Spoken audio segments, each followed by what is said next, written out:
If you're planning on going to college, you should know that most students need some kind of loan to help them. Whether it's a federal loan or a private one, it's generally going to be a necessity, even if you don't want it. Those federal loans generally come in the form of direct subsidized loans or direct unsubsidized loans. The subsidized version is the kind that doesn't add interest while you're in school, which is definitely a bonus. Now, if you're looking at getting either of these types of loans, it's important that you pay attention to the differences. That way, you can know how the loan is really going to work, how you're going to pay it, what you're going to end up paying, and more. So what are subsidized student loans?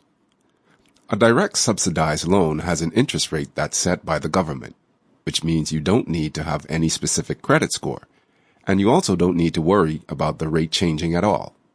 On the other hand, you're only going to be approved for a set amount of money.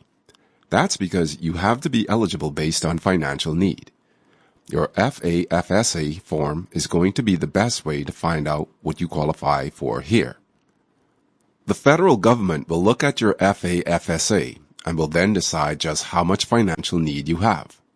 What's really great about this type of loan, however, is that your interest while you're in school and during the deferment period is actually paid off by the government. As long as you are enrolled half-time and for 6 months after you graduate, you won't have to pay any interest at all. And when you get to your loan after that 6 months, it's going to be the exact same amount that you borrowed in the first place.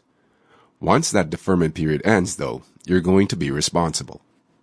One of the downsides here is that you're going to only be eligible during your undergraduate years. Still, you can get some great benefits, even if you have to defer your loans later on. Subsidized loans have a couple of great benefits. The government pays the interest.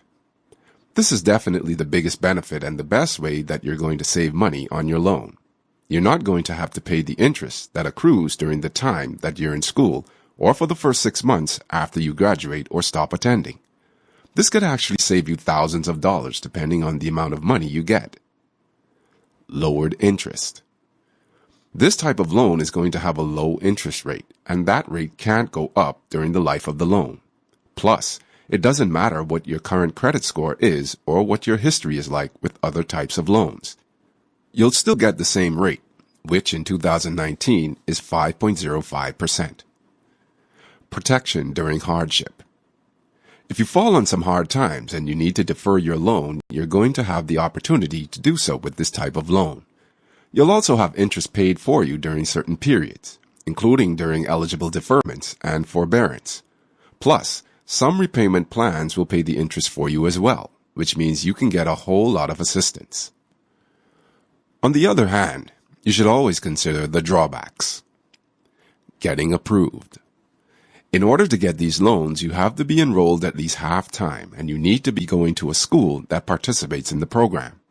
You're also going to need to be pursuing some type of degree or certificate, and you need to be working toward an undergraduate program, not a graduate degree. Limits on what's available. There's a specific amount of money that you can be eligible for in your lifetime, which means that you can only get that amount.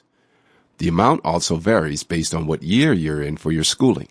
Once you hit the limit, you're not going to be able to take out any more money. Fees. You may have to pay an origination fee when the loan is taken out, and that's not going to be deferred. That's it for now.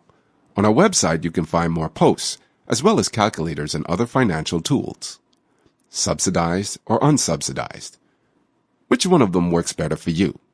We would love to know your thoughts, so feel free to share them with us in the comments below.